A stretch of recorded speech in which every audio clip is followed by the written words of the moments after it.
میں حضرت یہاں گوجرا میں مسجد میں بیٹھا آپ سے گزارش کروں گا بھائی مر جانا اس بیماری سے، مر جانا اس تکلیف سے، لیکن کبھی کسی عیسائی کے پاس دم نہ کروانے جانا ہے۔ مر جانا اس تکلیف سے حضرت، لیکن کبھی کسی عیسائی کے پاس دم کروانے نہیں جانا ہے۔ وہ اس نے کہا سے دم کرنا ہے، تو اتنے ہمارے برے دن آ گئے ہیں کہ ہم ان سے بھی دم کروائیں گے جا کے۔ مر جانا حضرت اس بیماری سے، لیکن کبھی کسی کافر کے پاس دم کروانے کے لیے نہیں جانا، کیونکہ الذین آمنوا وکانوا یتقون، جو ولی ہوگا وہ ایمان والا بھی ہوگا اور وہ تقوی والا بھی ہوگا۔ تو بہرحال بات میں جو ارادہ ہے آپ سے گفتگو کرنے کا وہ بڑی پاک، وہ دیکھ کے نا تو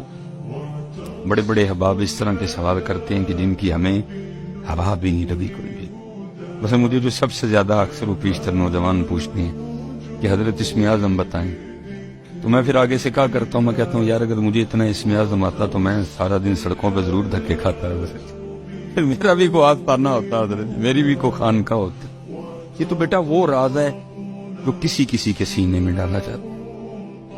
کوئی سینہ حضرت جو ان کو پسند آتا ہے اپنے راز رکھنے کے لیے، ڈھونڈنے سے نہیں ملتا حضرت جتنا پاکیزہ سینہ جس میں وہ اپنے راز ڈالیں حضرت، جس میں بغض نہ ہو، جس میں تکبر نہ ہو، جس میں کینہ نہ ہو، جس میں عجب نہ ہو، جس میں تسنع نہ ہو حضرت، اتنا پاک سینہ ڈھونڈنے سے نہیں ملتا۔ وہ تو کہہ رہے ہیں ہم تو مائل بکرم ہیں، کوئی صاحب راہ دکھلائیں کسے، کوئی راہ روے منزل